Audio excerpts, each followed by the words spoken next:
Hey guys, I'm Suraj, this is Smartish, and today we're going to be talking about something that has been making waves in the tech community in India over the past few days, and that is Android One. So at this point you're probably wondering what the whole fuss about Android One is all about. Is it some new release that Google has come out with?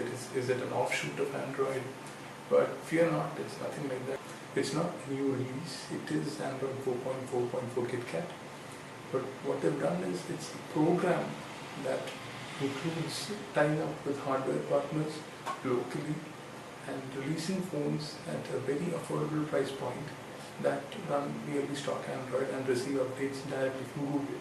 So it's a lot like your Nexus line, it's a lot like your Google Play Edition phones, except that in a country like India, even the Nexus is considered to be premium. It is considered to be a little too expensive for the average person, especially someone who's just going to buy his first smartphone or phone.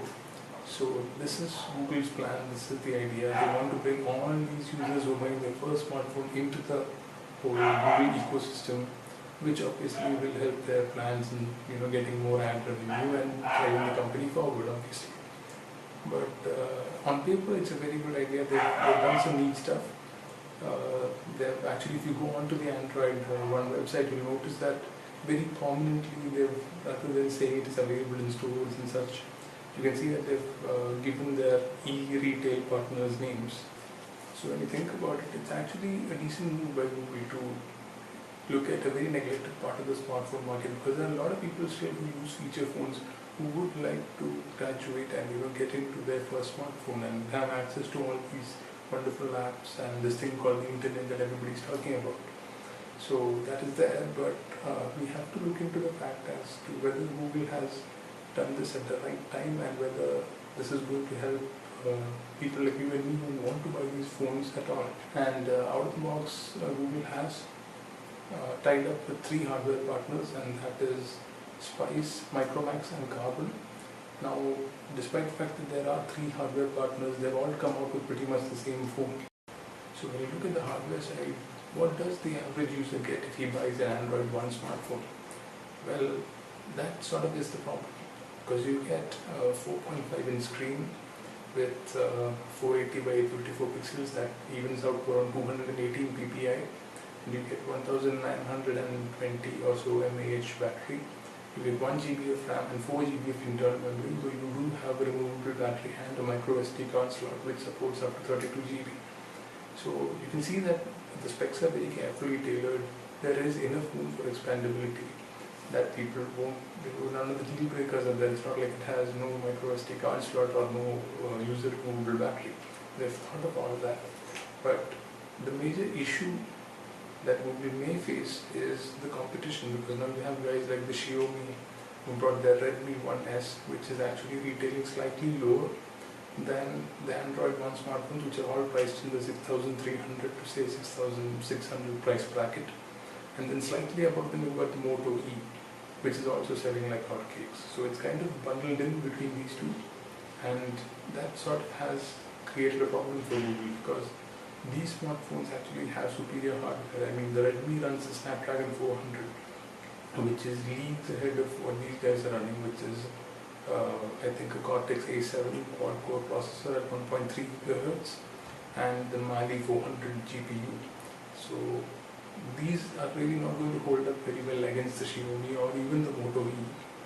So that is a problem. So what Google has done in that scenario is that they've created a bigger package where they've tied up with Airtel, and then they're also giving customers the option of having YouTube videos that can be saved to the device and watched offline, so you can sort of download them over Wi-Fi and then you can watch them on the go. Then they've got Google Play Newsstand, where you're getting a certain number of magazine subscriptions and things free. So that's another factor that they're trying to use to entice people. And then there is a certain amount of data that Airtel will be giving free to the users in order to download apps and updates for their phone. And also, like we all know, this is sort of like a budget Nexus line. So Google has guaranteed that these phones will receive updates to Android L and any other OS that comes out within the next 2 years. So it has all that going for it. But then, like I said, the hardware factor might be a bit of an issue. So this is basically what Android One is all about. Whether it is worth it, whether you should go for Android One when you have guys like the Xiaomi and the Moto E is up to you. So that will depend on the kind of user, because somebody who multitasks more, who needs to have his apps open and switch between things faster, the Cortex A7 may not be up to scratch anymore. So those kind of users perhaps would prefer going over for the Xiaomi or the Moto E. But coming to the software side, if you're not that much of a multitasker, if you just want a phone that has decent software and will get updates regularly and you can be sure of that, then maybe Android One is for you.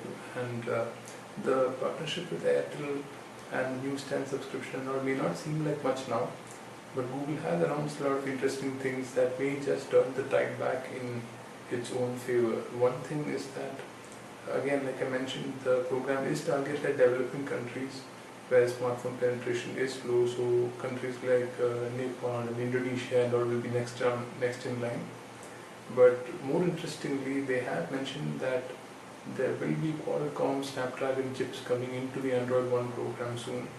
So that is interesting. And also HTC and Asus are also supposedly in talks to come onto the program. So that kind of hardware combination might just be the shot in the arm that Android One needs in order to overthrow the competition that it is facing in markets like India, where customers would obviously prefer better specs for lower price, even though the brand may not be as recognized.